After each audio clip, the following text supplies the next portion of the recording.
할렐루야.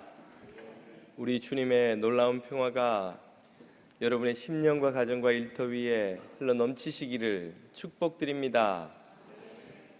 무더위에 얼마나 어려움이 많으신지요. 앞뒤 저와 있는 분들에게 당신이 나의 에어컨입니다, 이렇게 한번 인사해 주시면 좋겠습니다.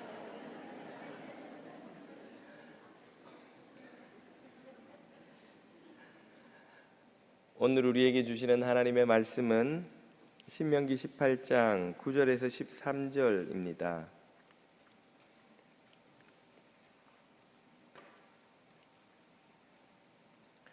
신명기 18장 9절에서 13절을 자매님과 형제님들이 한 절씩 읽겠습니다. 내 하나님 여호와께서 내게 주시는 땅에 들어가거든 너는 그 민족들의 가증한 행위를 본받지 말 것이니 그의 아들이나 딸을 불 가운데로 지나게 한 자나 점쟁이나 기륭을 말하는 자나 요술하는 자나 무당이나 지는 자나 신접자나 박수나 초혼자를 너희 가운데에 용납하지 말라. 이런 일을 행하는 모든 자를 여호와께서 가증히 여기시나니 이런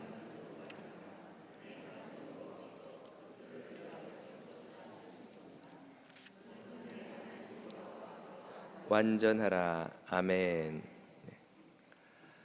지난 화요일 일꾼 모임 시간에 한 교우께서 이런 질문을 하셨습니다. 목사님, 구약을 읽다가 보니까 이스라엘이 가나안에 정복할 때 그 가나안 원주민들을 모두 진멸시키라고 하나님이 명령하셨던데, 아니 사랑의 하나님이 어떻게 그렇게 할 수 있습니까? 이건 참 너무나 가혹한 처사가 아닌가요? 왜 하나님은 그런 명령을 하신 겁니까? 이해할 수가 없는데 좀 설명해 주실 수 없으신지요? 이분의 질문이 오늘 설교의 테마가 되었습니다. 이 진멸의 명령이 나오는 대목이 신명기 7장 1, 2절인데요. 제가 한번 읽어보겠습니다.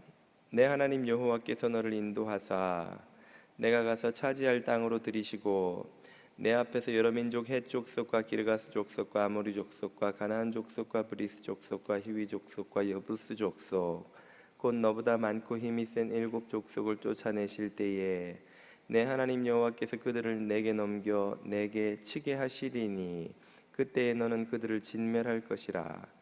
그들과 어떤 언약도 하지 말 것이요 그들을 불쌍히 여기지도 말 것이며.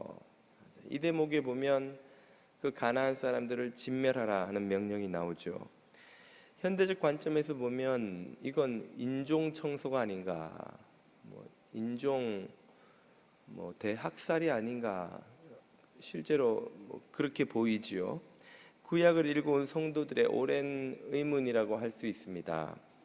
그리고 이 의문은 사실 그 교우분이 처음 가진 것도 아니고 그 교우분만 가졌던 것도 아니고 교회가 시작된 이래 초대 교회 때부터 던져온 질문이라고 할 수 있습니다.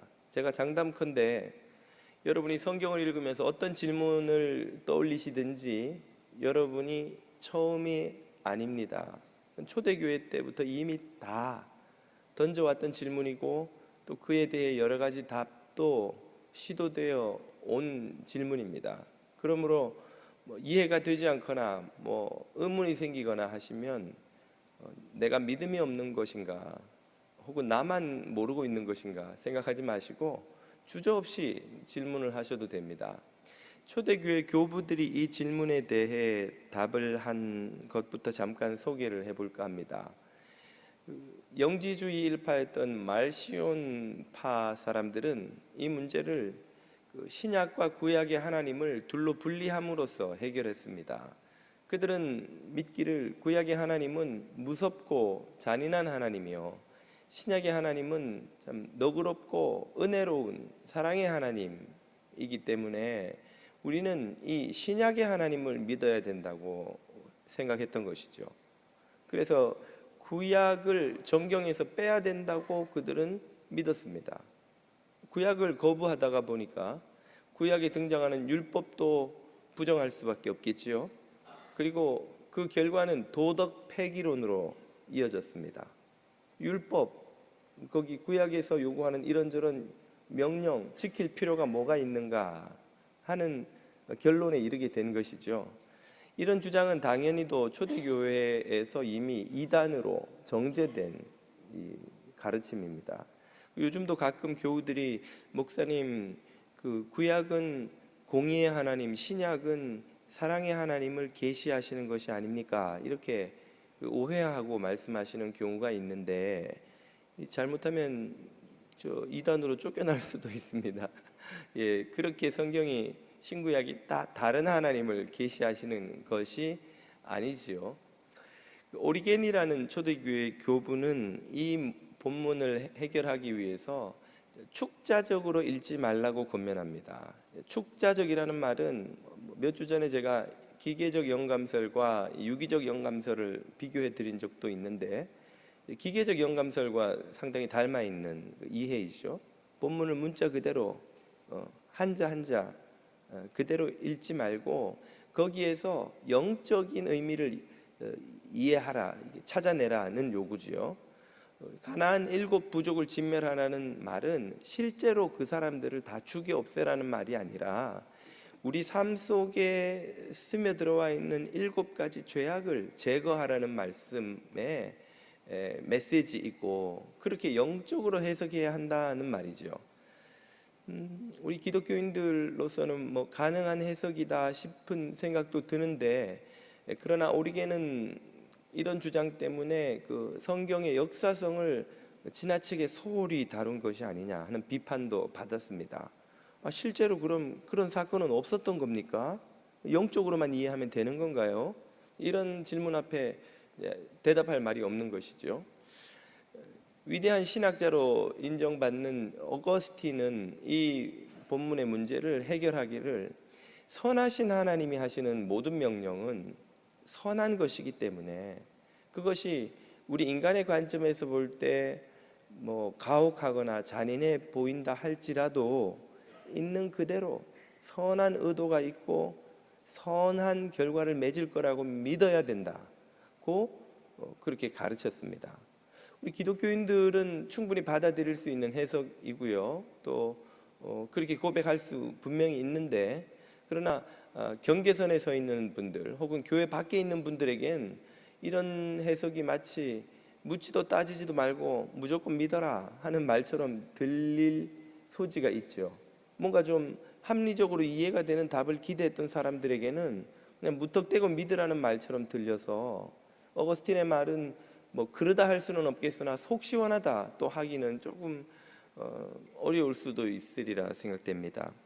현대 신학자들도 여러 가지 해석을 내놓고 있는데요. 그 중에 하나를 소개해 드리자면 수사학적인 표현이었다 하는 해석이 있습니다. 무슨 말인고 하니, 그 7부족을 진멸하라고 했지만 실제로 그들이 진멸한 건 아니다라는 말이에요. 사사기 이후에 여러 성경을 보면 가나안 원주민들과 이 이스라엘 사람들이 섞여 살고 그 과정에서 겪는 여러 가지 일들이 나오는 걸 보면 진멸되지 않은 게 확실하다는 거예요. 그리고 또 아들이나 딸을 주어서 결혼시키지 말라고 하는 요구도 이미 다 진멸이 됐으면 할 필요가 없는 명령이잖아요. 그런 명령을 하고 있다는 것 자체가 진멸되지 않았다는 뜻이고, 또 실제로 하나님도 진멸시키려는 의도로 그렇게 말씀하신 건 아니다라는 것이죠. 단지 그들의 악한 영향력으로부터 스스로를 지키라는 것을 좀 과장되게 수사학적으로 그렇게 표현하다 보니 진멸하다라는 표현이 된 것이지, 정말 하나님의 의도가 진멸하고자 하는 것은 아니었을 것이다. 이런 해석은 그 진멸이라는 방식이 주는 그 불편함은 상당히 누그러뜨려 줄 수 있다 생각이 됩니다만, 그럼에도 불구하고 여전히 좀 뒤끝이 좀 남아 있는 듯한 느낌이 듭니다. 정말 하나님이 그런 의도는 없었지만 좀 우리도 하도 부모가 화가 나면 저는 집에서 이런 말 안 씁니다만은 너 그러다 아빠한테 죽는다 뭐 이런 말을 우리가 할 수도 있잖아요. 부모가 너무 화가 나면. 그렇다고 진짜 죽이는 부모는 없듯이 이제 그런 표현이다라는 말이에요. 뭐 그렇게 생각해 볼 수도 있겠습니다만은 이 본문을 해석하기 위해서는 몇 가지 우리가 고려해야 될 것이 있습니다. 그것부터 한번 짚어보고 저와 여러분이 함께 해석을 해보려고 하는데요. 첫 번째 고려해야 될 것은 그 성경의 맥락입니다. 우리가 성경 전체를 읽어가면서 계시되는 하나님의 모습을 있는 그대로 다각도로 다 봐야 된다는 거예요. 성경에는 이렇게 무서운 공의로운 하나님도 나오시지만 한없이 너그럽고 사랑이 넘치시는 분도 나오시고, 또 심지어 아들을 십자가에 내어주기까지 죄인들을 긍휼히 여기시는 하나님이 나오는데, 이 하나님의 모든 공의와 사랑이 조화된 모습을 함께 보지 않고 이 대목만 딱 떼어놓고 하나님이 잔혹하신 분이다라고 결론을 내리는 것은 섣부르다는 말이죠. 두 번째 고려해야 될 것은 시대의 맥락입니다. 몇 주 동안 제가 성경 변증을 하면서 여러 번 말씀드렸던 내용이기도 한데요. 이 성경에 등장하는 사건들은 모두 고대 세계관을 가진 고대인들에게서 경험된, 그들이 경험하고 고백한 신앙 고백입니다. 21세기를 살아가는 우리들과 상당한 문화적, 세계관적 갭이 있다는 거예요. 예를 들자면 하나님이 아브라함의 믿음을 시험하시기 위해서 그에게 아들을 제물로 바치라고 하죠. 그 당시 사람들에게는 이것이 옳고 그르고를 떠나서 전혀 이해 못할 명령은 아니었다는 거예요. 하나님이 정말 이걸 원하시나? 그렇게 물어볼 수는 있지만 하나님이 어떻게 이런 명령을 하시지? 라고 할 만큼 황당한 요구는 아니었다는 말입니다. 그 당시 고대 근동에는 여러 신들을 섬기는 풍습으로 자기 아이를 인신공양하는 그 풍습이 있었기 때문에 아브라함에게 그건 자신은 그렇게 하고 있지는 않았지만 그리 낯선 일이 아니었던 거예요. 그러나 21세기를 살아가는 우리에게 네 믿음을 시험하기를 원하니까 자식을 제단에 가서 갖다 바쳐라. 그러면 우리는 이해도 안 될 뿐더러 용납도 안 되고 도무지 감당할 수가 없는, 도무지 무슨 말인지 받아들일 수가 없는 그런 요구라는 거예요. 그만큼 그 시대와 우리 시대 사이에는 이런 문화적인 갭, 이 상황과 세계관의 갭이 있다는 걸 전제하지 않고는 이 본문을 보기가 어렵다는 것입니다. 전쟁의 경우 오늘날에야 제네바 협약으로 포로들의 인권도 얼마나 중요한 그런 시대를 살아갑니다만, 고대 전쟁에서는 여러 가지 목적으로 그 상대 부족을 전멸시키는 일이 그리 드문 일이 아니었다는 것을 또 고려를 해야 합니다. 그런 시대적 맥락을 무시해서는 안 된다는 것이죠. 마지막으로 고려해야 될 것은 성경의 의도입니다. 성경은 이 본문을 기록하면서 이 가나안을 진멸시키라는 것이 얼마나 참혹한 방법이냐 아니냐는 전혀 신경을 쓰질 않아요. 그 명령을 들었을 때 이스라엘 사람들 중에 누구 하나 이건 좀 심한 거 아닌가요 하나님, 뭐 이렇게 대꾸하는 사람이 없단 말이에요. 성경이 의도하는 바는 하나님이 왜 그런 참혹해 보이기까지 하는 방법을 사용하시는가, 그런 명령을 하시는가 하는 의도에 초점을 맞추고 있다는 것이죠. 그러므로 우리도 이 본문을 이해할 때 그 사건 자체가 주는 참혹함의 여부보다 그 사건이 왜 일어났나 하는 의도, 동기에 주목을 해야 된다는 것입니다. 그러면 하나님께서 왜 이런 명령을 하셨는가, 그 동기를 두 가지로 살펴볼 수가 있습니다. 처음부터 이야기하지 이때까지 왜 이렇게 서론이 길었어요 목사님? 서론 없이 바로 들어가면 이해가 잘 안 돼요. 그래서 밑밥을 좀 이렇게 뿌리는 겁니다. 자, 그러면 성경은 하나님이, 사랑의 하나님이 이런 잔혹해 보이는 명령을 하시게 된 의도 혹은 동기, 이유를 뭐라고 밝히고 있는지요? 첫 번째로 진멸의 대상이 된 가나안인들에게 초점을 맞추어 본다면, 이 참혹한 사건은 그 가나안인들이 오랫동안 이 땅에서 저질러온 가증한 범죄들이 불러들인, 초래한 심판이라는 것입니다. 심판. 이 가나안 사람들이 당한 이 일은 이스라엘 사람들이 지금 여기 들어와 살아야 되니까 자리를 만들어주기 위해서 제거 대상이 됐다든지, 혹은 운 나쁘게 그 시대 그 장소에 있다가 그만 벼락 맞듯이 그냥 재수 없이 이런 일을 당한 것이 아니라는 말이에요. 이들은 그들이 저질러 온 무서운 죄에 대한 대가를 지불하는 것인데요, 창세기 15장을 보면 이렇게 나옵니다. 네 자손은 4대 만에 아브라함에게 말씀하시죠. 이 땅 가나안으로 돌아오리니 4대가 되기 전까지는 돌아오지 않는다는 거예요. 왜 하나님이 400년 후에 이 이스라엘을 가나안으로 다시 돌아오게 하시는 것일까? 야곱과 요셉의 후손들을 말이죠. 거기에 이 이유가 나오는 거예요. 그 이유는 이 원주민 아모리 족속의 죄악이 아직 이 땅에 가득 차지 아니함이니라 하시더니, 지금 이 말 속에는 뭐가 전제되고 있습니까? 이 가나안 원주민들이 지금 무서운 죄를 계속 짓고 있고 그게 계속 쌓이고 있다는 거예요. 어느 순간에 이르면 그 죄가 더 이상 용납될 수 없는 순간, 심판을 받게 될 시점이 온다는 것이죠. 지금 이 가나안 사람들은 그들 스스로가 당하게 될 심판을 불러올 죄를 지금 계속 짓고 있는 거예요. 바로 이것이 이 참혹한 사건의 원인이다 이 말이에요. 원인. 가나안 사람들이 운 나쁘게 거기 있다가 주인공이 아니어서, 역사의 주인공인 이스라엘 사람들을 위해서 이 조연으로 잠깐 등장했던 가나안이 운 나쁘게 재수 없게 이렇게 진멸이라는 참혹한 방식으로 제거된 게 아니라는 거예요. 이스라엘을 배제하고 보더라도 가나안 사람 자체가 심판을 지금 당하고 있다는 걸 의미하는 거예요. 그들의 죄로. 지금 이 장면에서 초점을 가나안에게 맞추면 이스라엘은 심판의 도구로서 사용되는 겁니다. 나중에 이스라엘이 아수르와 바벨론이라는 심판의 도구에 의해서 멸망당하는 것과 똑같은 구조인 것이죠. 신명기 18장을 보면 또 이렇게 나옵니다. 네 하나님 여호와께서 내게 주시는 땅에 들어가거든 너는 그 민족들의 가증한 행위를 본받지 말 것이니.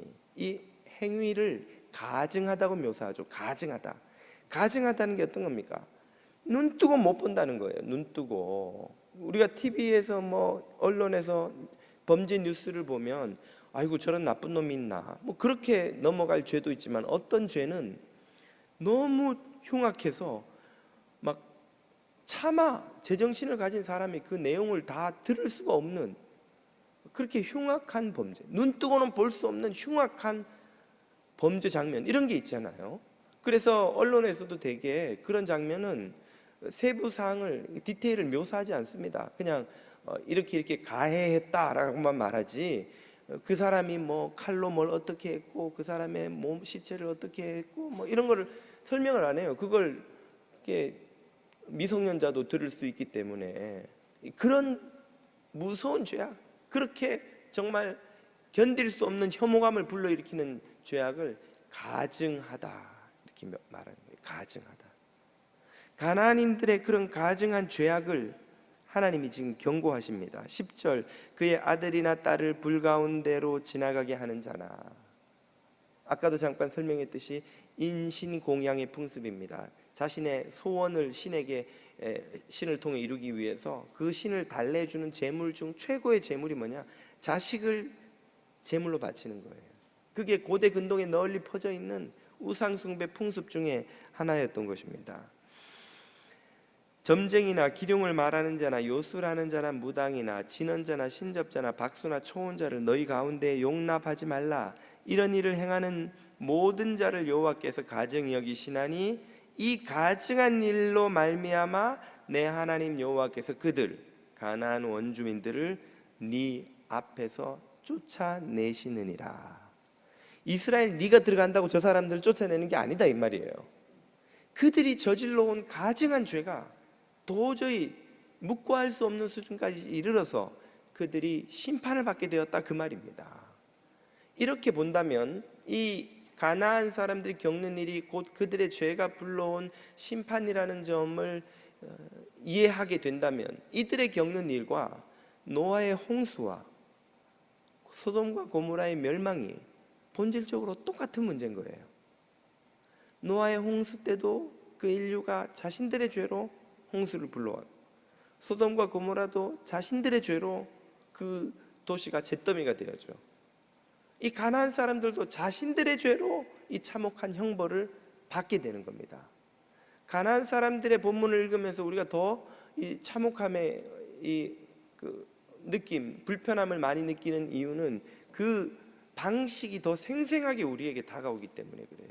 홍수로 확 불로 도시가 그냥 잿더미가 되었다, 온 땅이 물로 덮였다, 이러면 개개인이 겪는 그 고통이나 어떤 그 죽음의 순간이 생생하게 묘사가 되지 않죠. 하지만 진멸해라, 칼로 들어가 진멸하는 장면은 우리 눈에 그대로 그려진단 말이에요.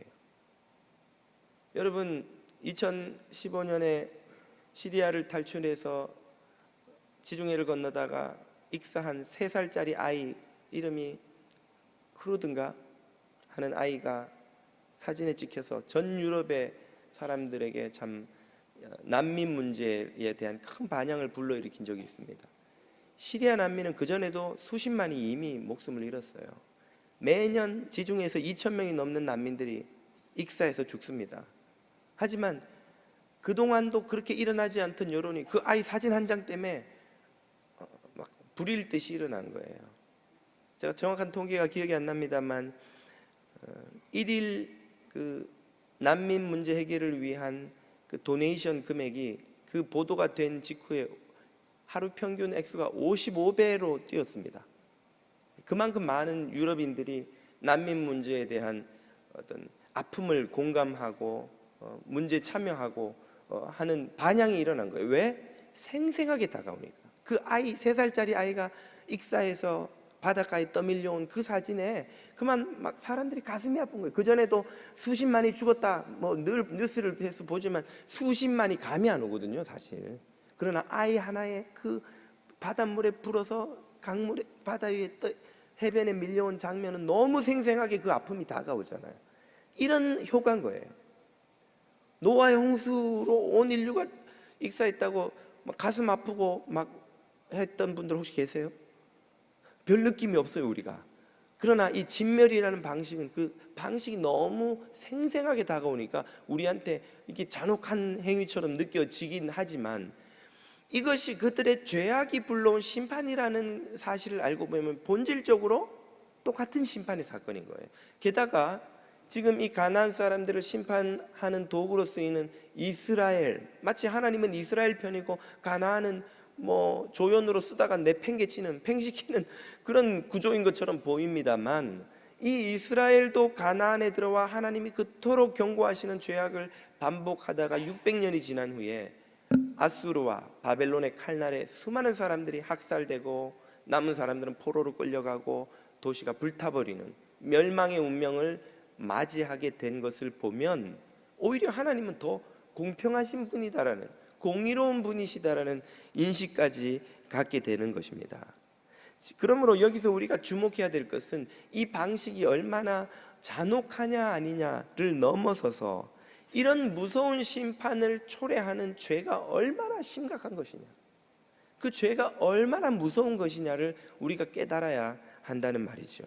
그리고 우리도 이런 죄악을 멀리하지 않는 어리석은 교만한 삶을 살면 이 이스라엘이 피할 수 없었던 것처럼, 이 가나안 사람들이 당한 것처럼 이런 멸망을, 심판을 피할 수 없다는 것이 메시지, 이 교훈입니다. 바울이 이렇게 말하죠. 하나님이 로마서에서 원가지들도 아끼지 아니하셨은즉 너도 아끼지 아니하시리라. 유대인들, 당신이 하나님이 택하신 선민이라고 하는 유대인들도 그렇게 경고를 무시하고 죄악 속에 살아가다 보니 결국은 멸망당하는 것을 보았는데, 은혜로 하나님 백성으로 받아들여진 이방인 출신 그리스도인 너희들도 그렇게 하나님의 경고를 무시하고 죄악 속에서 사는 일을 버리지 않는다면 멸망을 피할 수 있겠느냐 하는 경고인 것이죠. 죄악의 대가는 정말 무섭고 참혹하다는 것이 바로 이 사건이 주는 진짜 메시지입니다. 오늘 저와 여러분이 죄는 그 모양이라도 버리고 하나님 앞에서 겸손하게 살아가는 성도들이 되기를 축복드립니다. 이렇게 참혹한 운명이 가나안인들에게 닥치게 된 두 번째 의도는 무엇인가? 또 한 가지가 있습니다. 가나안인들 자신들의 죄도 심판을 불러왔지만 또 한 가지 원인이 있는데, 그것은 가나안인들의 죄악이 이제 새롭게 이 땅에 들어오게 될 이스라엘 사람들에게 전염되어서 그 이스라엘도 망하게 하는 것을 막기 위한 하나님의 조치였다는 것이죠. 하나님께서 이스라엘을 저 이집트에서 건져내어서 이 가나안 땅에 집어넣어서 살게 하시는 이유가, 그동안 노예로 많이 고생하며 살았으니 이제는 좀 편하게 잘 먹고 잘 살아라 하는 것 이상의 의미가 있다는 거예요. 그게 뭡니까? 그걸 제가 몇 주 전에도 말씀드렸습니다만, 그것은 이스라엘을 통해서 하나님이 이 가나안 땅에 하나님의 선하신 법에 의해 통치를 받는 이상국가, 주변의 모든 나라들이 왕과 귀족들의 탐욕에 의해서 통치받고 백성들은 착취당하고 억압당하는 그런 국가로 둘러싸여 있는 이 세상 가운데서 오직 하나님의 선하신 법에 의해서 왕도 일반 백성도 누구도 그 자신들의 권리와 복지를 보장받으며 그것을 빼앗기지 않은 채 평등하게 함께 살아갈 수 있는 복된 이상국가를 만들고자 하는 것이 하나님의 의도였던 거예요. 그리고 이것은 그렇게 함으로써 모든 주변 국가들이 보고 따라가게 될 모델 국가를 만드시는 하나님의 계획이었던 것입니다. 그리고 이것은 하나님이 400년 전에 그들의 조상 아브라함에게 주신 약속의 성취이기도 해요. 아브라함에게 뭐라고 하셨어요? 너와 네 자손에게 내가 복 주고 너와 네 자손을 통해서 세상 모든 민족이 복받게 하겠다. 세상 모든 민족이 어떻게 복을 받아요? 그들이 바로 이 이스라엘이 건설하게 될 하나님 나라 이상 국가를 보고 배우고 영향을 받음으로써 세상에 그런 건강한 하나님 나라를 퍼뜨려 가시겠다는 거예요. 복을 주시겠다는 거예요. 그렇게 실제로 우리가 이 세상에서 그런 일이 벌어지는 것을 보잖아요.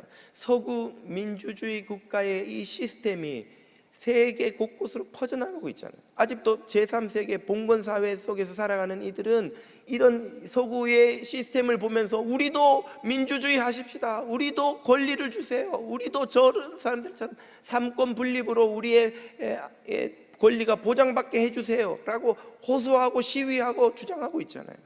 이란에서 이번에 국제뉴스에 화제가 된 것이 여자들도 축구를 응원할 수 있게 허락해달라고 정부에 아무리 어필해도 안 되니까 피파에 그 이란 여자들이 어필을 했다 그래요. 우리 정부에서 허락 안 하면은 월드컵 참여를 허락하지 말아달라고. 왜? 이란에는 여자들이 축구장에 못 들어가요. 남자들만 들어갈 수 있습니다. 여러분 모르셨죠? 그걸 어떻게 모르실 수가 있어요? 저도 몰랐습니다만은 이란에서는 여자들이 축구장에 못 들어가요. 그것뿐 아니라 수많은 권리를 빼앗기고 누리지 못하죠. 여자들이나 소수자들이나 소수민족이나 가난한 자들이나 여러 차별받는 사람들이 서구 민주주의 국가들이 누리는 것과 같은 똑같은 권리 보장을 못 받는 거예요. 인도에 가면 아직도 4개의 카스트가 있고 그 카스트 안에 또 수백 개로 나눠져 있는 디테일한 카스트가 또 있어요. 제일 아래 있는 게 untouchable people, 불가촉 천민들. 그 사람들은 자기 위에 있는 다른 계급 사람들하고 터치만 해도 안 돼요. 그래서 밤에만 나와서 활동할 수 있습니다. 낮에는 문 잠그고 숨어 있어야 돼요. 그 사람들이 낮에 나왔다 발각되면 무슨 옛날에 나병 환자들 보듯이 막 돌로 때리고 사람들이 욕을 해서 버티지를 못해요. 밤에만 나와서 상위 계급 사람들의 빨래를 해주고 몇 푼 받아서 생계를 이어가는 사람들이 아직 21세기 지금 이 시대에도 있어요. 그런 사람들에게 소금 민주주의 국가의 시스템이 희망을 주는 거예요. 우리도 민주주의 하게 해주세요. 우리도 신분제 철폐하고, 우리도 모든 사람들이 성별이나 종교나 무슨 출신이나 그 어떤 학력이나 어떤 또 다른 조건에 의해서 차별받지 않고 똑같이 살게 해주세요. 그게 이 시대의 이 서구 민주주의 사회가 세상에 끼치고 있는 좋은 영향 아닙니까? 메시지죠. 구원의 메시지죠. 일종의 그런 세상을 변혁시키는 혁명적인 변화를 하나님은 이미 이스라엘을 건국하시던 이 수천 년 전에 고대 사회 곳곳에 퍼뜨리기를 원하셨던 거예요. 그런 원대한 계획을 가지고 이스라엘을 가나안에 집어넣는데 그 가나안 사람들이 가지고 있는 이 죄악의 풍습이 이스라엘에게 그대로 전염이 돼버리면, 하나님의 선하신 법을 쫓아 살아가야 할 이 이스라엘이 가나안 사람들의 그 악한 풍습을 쫓아서 살아가게 되면 어떻게 될까요? 한마디로 나가리다, 이렇게 돼버려요. 나가리다. 시작도 안 하고는 인간들이 나쁜 걸 배워와가지고 나가리가 돼버리는 거예요. 하나님의 계획이 다. 경상도 말로 파이다. 파이다. 이번 생은 파이다. 시작도 못 해보고 망해버리는 거예요. 하나님이 하시는 일은 지금 무엇인고 하니, 바로 가나안인들의 그 악한 풍습이 선한 하나님의 법을 쫓아 살아가게 될 이스라엘 백성들에게 전염되는 것을 막으시는 거예요. 원천 봉쇄하시는 거예요. 여러분, 잡초를 죽이려면 어떻게 해야 돼요? 잘라서는 안 됩니다. 잡초를 뿌리채 뽑아야 됩니다. 얼마나 잡초의 생명력이 강한지. 중간에 당기다가 뚝 끊어졌잖아요. 그러면 뭐 죽었겠지. 얼마 지나지 않아서 거기서 또 잡초가 나오는 거예요. 여러분, 잡초가 생명력이 강하듯이 죄와 악은 생명력이 엄청 강해요. 끈질겨요. 여러분, 아이들에게 좋은 습관을 길러주려면 부모가 어떻게 해야 돼요? 수고가 엄청납니다. 가르쳐도 안 되고 훈련해도 안 되고 계속 반복해서 해서 그 아이들에게 그게 좋은 습관이 들게 애를 많이 써야 돼요. 그러나 나쁜 습관이 들게 하려면 어떻게 하면 돼요? 아무것도 안 해도 돼요. 가만 놔둬도 나쁜 건 어디서 배워왔는지, 어디서 배워와서 욕을 하고, 어디서 배워와서 막 나쁜 걸 하고, 어디서 배워와서 맨날 게임만 하려고 그러고, TV만 보려고 그러고, 안 자고 놀라 그러고. 나쁜 건 가만 놔둬도 저절로 배워요. 여러분, 우리도 그렇잖아요. 우리도 삶을 좀 개선하려고 그러면, 노력하려고 그러면 교회 와서 기도하고 뭐 배우고 자기 개발쓰고 막 수고를 해도 정말 조금씩 변하는데, 한번 망가지려고 그러면 한 번에 망가져요. 그냥 에이, 오늘 만난데 그만 망가지자 그러면 그날 밤으로 망가지는 게 다 날아가 버려요. 잡초는 힘이 셉니다. 여러분, 앞마당 꾸미려면 잔디 아무리 뿌려도 소용없어요. 먼저 잡초를 싹 제거해야 돼요. 잡초를 제거하지 않고는 잔디밭을 절대로 꾸밀 수가 없습니다.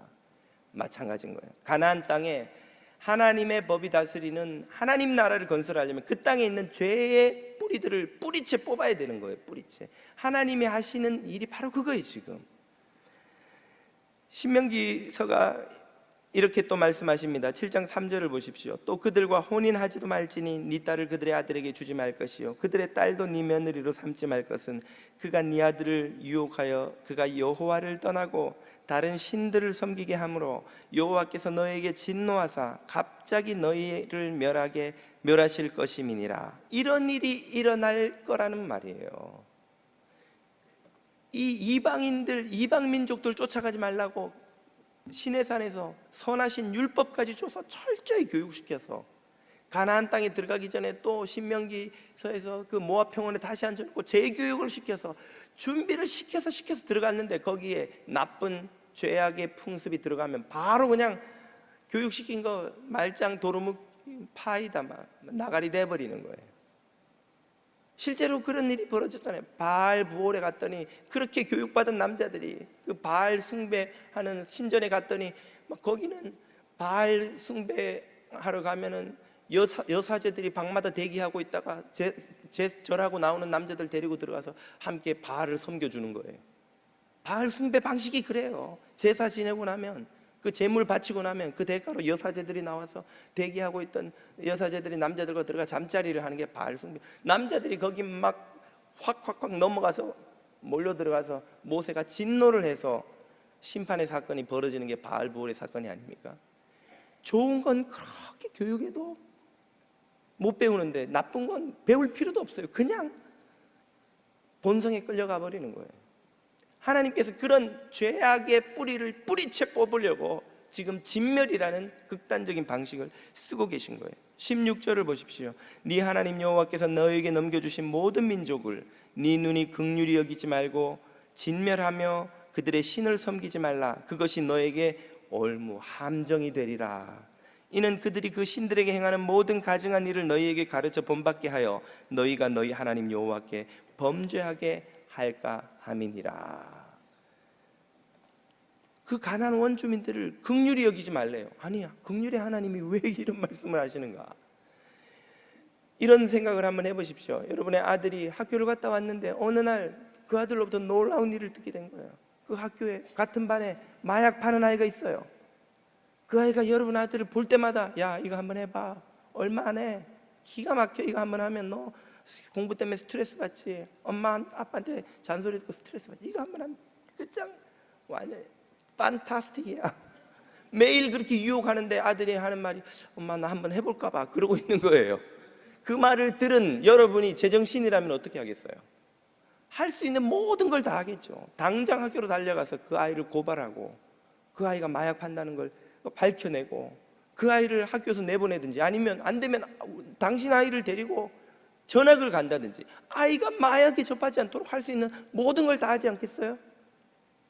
그 상황에서 걔도 남의 집 귀한 집 아인데 그걸 내가 이야기하면 학교에서 얼마나 불이익을 당할까, 아이고 불쌍하다 그냥 넘어가자, 그럴 부모가 혹시 여기 계십니까? 그랬다가 여러분의 아들이 망친 인생은 누가 책임질까요? 제대로 된 부모라면 그 아들을 지켜야 될 의무가 있죠. 지킬 권리가 또 있는 것이고요. 여러분의 옆집에 아동 성범죄자가 있다는 것을 알게 되었습니다. 그가 여러분의 딸을 노리고 있다는 사실을 어느 날 알게 되었다면 제정신이 박힌 부모라면 어떻게 하는 것이 맞을까요? 그 사람을 고발하고 그 동네에서 내보내든지, 아니면 안 되면 나라도 이사를 가든지, 어떻게든 내 딸을 그 사람으로부터 떼어놓고 보호하기 위해 부모가 할 수 있는 모든 일을 다 하겠죠. 아유, 그 사람도 인권이 있는데 내가 이걸 고발하면 얼마나 창피하겠나, 동네에서. 아유, 모른 척하고 넘어가 주자. 그럴 부모들이 여기 계십니까? 그래서 여러분의 자녀들이 당하게 될 고통과 재앙은 누가 책임지는 것일까요? 바로 이것이 지금 하나님이 하고 계시는 일인 거예요. 하나님은 이스라엘을 이 죄악으로부터 멸망해가는 민족에게 그 죄악을 전염받아 함께 멸망하지 않도록 그 자녀들을 지켜 보호하시려는 것이지요. 이 진멸이라는 방식이 얼마나 참혹한가 하는 것은 하나님께서 당신의 자녀들을 지키시기 위해 얼마나 간절히 그것을 원하시며 애를 쓰고 계시는가 하는 것을 보여주는, 역설적으로 보여주는 장면이기도 한 것입니다. 예수님도 당신의 제자 공동체에 이런 죄악의 전염병이 스며들지 않도록 경고하신 적이 있죠. 마가복음 8장을 보십시오. 예수께서 경고하여 이르시되, 삼가 경고하여 이르시되, 예수님이 워닝을 주시는 거예요. 삼가 바리새인들의 누룩 위선과 헤롯의 누룩 탐욕이 공동체에 스며들지 않도록 주의하라 하시니. 예수님도 당신의 제자 공동체, 이제 탄생하게 될 교회가 이런 죄악의 전염병에 걸리지 않기를 원하셨고 그들에게 경고하신 거예요. 데살로니가 전서 5장은 그래서 악은 그 모양이라도 버리라 하였습니다. 바리새인의 이 위선이 교회에 침투하는 것을 경계하고 있던 교회의 지도자들은 예수님의 이 명령을 지키기 위해서 얼마나 애를 썼는지 모릅니다. 그것을 잘 보여주는 사건이 바로 아나니아와 삽비라 사건이에요. 우리는 아나니아와 삽비라의 본문을 읽으면서 아이고 거짓말 한 번 했다고 이 사람이 그 자리에서 죽냐 하고, 하나님 정말 무섭다, 심하시다, 왜 이렇게 이 사람들 불쌍하다, 이런 생각을 하곤 합니다만, 그건 그 사람들의 죄가 뭔지를 전혀 모르고 하는 소리예요. 그 사람들의 죄는 거짓말이 아닙니다. 그들의 죄는 유대교를 망하게 한, 그리고 교회도 망하게 할 죄 중에 죄, 위선이에요. 가장 종교 공동체를 빨리 파괴하는 죄, 위선입니다. 바리새인들이 그토록 혹독하게 꾸지람을 받았던 죄, 위선이에요. 아나니아와 삽비라 사건 바로 앞에 보면 무슨 본문이 나옵니까? 바나바가 자기 밭을 팔아서 모두 사도들 앞에 갖다 놓고 가난한 자를 위해 쓰도록 헌금하는 장면이 나와요. 그 상황을 보고 교인들이 어떻게 반응했겠어요? 바나바 선생님이야말로 진짜 교회의 지도자요, 일꾼이요, 이런 분이야말로 우리 교회 리더가 돼야 되지, 존경을 하는 거예요. 그걸 본 비슷한 처지에 있던 아나니아와 삽비라가 바나바가 받았던 그 존경이 셈이 나는 거예요. 자기들도 그런 존경을 받고 싶은 거예요. 그래서 재산을 팔아서 반은 숨겨놓고 반만 베드로 앞에 들고 와서 하는 말이, 전 재산을 팔아서 사도님 앞으로 가지고 왔습니다. 그때 베드로가 하는 말이 중요합니다. 뭐라고 하나요? 누가 너희들을 이걸 팔아서 바치려더냐? 아무도 강요한 사람도 없고 요구한 사람도 없는데 왜 내가 이걸 갖다 팔아 바치면서 거짓으로 성령을 시험하느냐? 왜 그냥 반만 들고 왔으면 반만 들고 왔다고 그러지? 누가 내라고 한 것도 아닌데 그걸 들고 와서 이게 전부라고 말하며 성령을 속이느냐는 말이에요. 만약 그 일이 유야무야 넘어가면 어떻게 되겠어요? 시간이 지나면 거짓은 다 밝혀지게 돼 있습니다. 언젠가는 사람들이 알게 되는 거예요. 이 아나니아와 삽비라가 했던 거짓말과 위선이 무엇인지. 아, 저렇게 자기가 더 경건한 사람이냐, 바나바처럼 훌륭한 사람이냐, 자기를 포장하는 사람들이 잘 되는 거로군. 그런 게 신앙생활이군. 그런 사람들이 교회 리더가 되는군.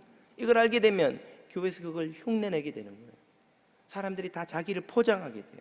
있는 것을 그대로 자신을 드러내지 못하고 자기가 괜찮은 사람인 것이 그냥 자꾸 포장하게 돼요. 구역 모임에 가면 자기의 연약함, 약점, 죄를 고백하고, 성경은 분명히 서로 모여 죄를 고백하고 서로를 죄를 이기기를 기도하고 서로 힘 모아 그것을 싸워 이기도록 격려하고 있는데, 구역 모임에 가면 절대로 자기 잘못 이야기 안 합니다. 다 좋은 점만 이야기하고 좋게 자기를 포장해요. 구역 모임 오기 전에 접시 막 던지며 간이 많이 니하고 산이 한 산이 그러고 싸우다가 와가지고는 아이고 우리 남편이 얼마나 자상한지 그래서 서로 그냥 웃고 있는 거예요. 왜? 그래야 좋은 평가를 받으니까, 사람들이 날 좋게 보니까, 그래야 나중에 혹시 선거가 있더라도 유리하니까, 여러 가지를 생각하면서 우리는 하나님 앞에서 살아가기보다 사람들 앞에서 살아가는 거예요. 그것이야말로 위선이고 그게 교회 공동체를 망치는 가장 무서운 죄인 거예요. 유대교가 왜 망했다고요? 예수님께서 바리새인들을 욕하는 게 아니라 비판하시기를, 이 바리새인들 성전에 가면 예루살렘 성전 입구에 구리로 된 헌금통이 이렇게 있으면 그 당시는 그 동전으로 헌금을 합니다. 그걸 막 비유하자면 이런 거 잔돈으로 바꿔가지고 그걸 한 주머니를 들고 와서 그걸 갖다 부어요. 쭉 부으면 동전이 구리 헌금통에 떨어지면 둥둥둥둥둥둥둥, 사람들이 다 쳐다보는 거예요. 우와, 저 사람 헌금하는 거 봐. 얼마나 경건한 사람인지, 하나님께 자신을 드리는 사람인지. 기도를 골방에서 예수님은 하라고 했는데 바리새인들은 일부러 사람들 오고 하는 거리 어귀에 가서 하나님이여, 오늘도 나는 일에 2번씩 금식하고 11조를 주님 앞에 철저히 드리고 이렇게 신앙생활 잘하고 저 더러운 세리와 같지 않고 이렇게 경건하게 생활하게 해주시니 감사하나이다. 이게 하나님께 하는 감사기도요, 사람들에게 하는 자랑질이에요. 자기 자랑질을 하는, 자기 자랑질. 하나님 앞에서 하는 게 아니라 사람들 앞에서 하는 거예요. 그게 종교가 부패하고 병드는 가장 지름길, 위선인 겁니다. 위선. 제가 서울에 북쪽에 있는, 한국의 서울에 목회할 때 부목사로 북쪽에 있는 교회에 섬기다가 나중에 뭐 이렇게 그 교회에 있다가 강남으로 이사 가신 분이 있어요. 그분하고 우연히 통화를 하게 됐는데, 목사님하고 여기서 신앙생활을 못 하겠어요. 왜 그러세요? 그래요. 교회 교인들이 테니스 모임을 한다 그래서 자기도 오라 그래서 이제 갔더니 처음부터 끝까지 남편이 이번에 지검장이 됐는데 또 승진을 해가지고 연봉이 얼마가 올랐고, 우리 아들은 이번에 무슨 미국에 유학 가서 법대 가서 뭐 했고, 얼마나 집안 자랑을 하는지, 자기는 자랑할 것도 없고 자랑하고 싶지도 않고 거기 가 있으면 자기는 꽂아놓은 보리자루 같다는 거예요. 그래서 막 교회 가면은 은혜로운 이야기를 들었는데, 그 은혜로운 이야기 들어야 되는데 그게 전부 자기 자랑질인 거예요. 전부 집안 자랑, 남편 자랑, 자식 자랑, 무슨 친척 중에 누가 무슨 이번에 청와대에 들어갔고 뭐 막 그 이야기만 듣다가 오니까 내가 테니스를 치고 온 건지, 그분들 지금 자랑질 들어주고 온 건지, 시험 들어서 교회를 못 가겠다는 거예요. 교회는 우리가 세상에서 얼마나 괜찮은 사람인지를 보여주러 모이는 곳이 아니죠. 교회는 우리가 하나님 앞에서 얼마나 가망 없는 죄인인지를 고백하는 사람들이 모이는 곳이에요. 그 죄가 하나님의 은혜로 씻김 받았고, 하나님의 은혜로 매일매일 한 걸음 한 걸음 주님을 닮아가는 그 쉽지 않은 경건의 여정을 살아간다는 것을 고백하며, 서로가 서로를 위해 격려하며 기도하며 힘이 되어주는 그런 공동체, 그게 교회죠. 그런 공동체에 위선이 들어오기 시작하면 그 공동체는 생명을 잃어버리는 거예요. 겉만 남은, 포장만 남은, 하나님의 능력이 사라지는 거짓된 공동체로 망하는 거예요. 유대교가 망한 것처럼. 아나니아와 삽비라가 바로 그런 죄를 지금 공동체에 가져 들어오고 있는 거예요. 그래서 성령께서 개입하셔서 그 자리에서 아나니아와 삽비라가 즉사하도록 심판하신 거예요. 아나니아와 삽비라가 당한 사건은 가나안인들이 받은 진멸과 똑같은 맥락에 있습니다. 그것은 죄악이 교회 공동체를 위선으로 물들이지 못하게 하는 거예요. 이 사건이 얼마나 참혹한가 하는 것을 넘어서서 우리는 이 사건을 통해서 교회 공동체를 위협하는 이런 위선과 죄악의 파괴력이 얼마나 무서운 것인가를 깨달아야 하는 것입니다. 또한 이런 참혹한 심판의 모습을 보면서 이것이 곧 우리가 당했어야 할 심판이요, 이 심판을 참혹한 십자가에서 우리 주님이 대신 당하셨다는 사실을 또한 떠올리게 되는 것이지요. 오늘 우리가 바라보는 것은 바로 이들이 겪은 이런 참혹한 운명을 그대로 당하신 예수 그리스도의 참혹한 십자가, 그 십자가가 우리를 구원하였다는 사실입니다. 그 십자가를 바라보며 이 무섭고 파괴적인 죄를 철저히 깨닫고 하나님이 그토록 당신의 백성들에게 주기를 원하셨던 그 정결한 공동체의 삶을 오늘 저와 여러분이 누릴 수 있기를 축복드립니다. 주님을 본받아 정결한 삶을 살며 하나님의 법을 쫓아 살아가는 저와 여러분 되시기를 축복드립니다. 기도드리겠습니다.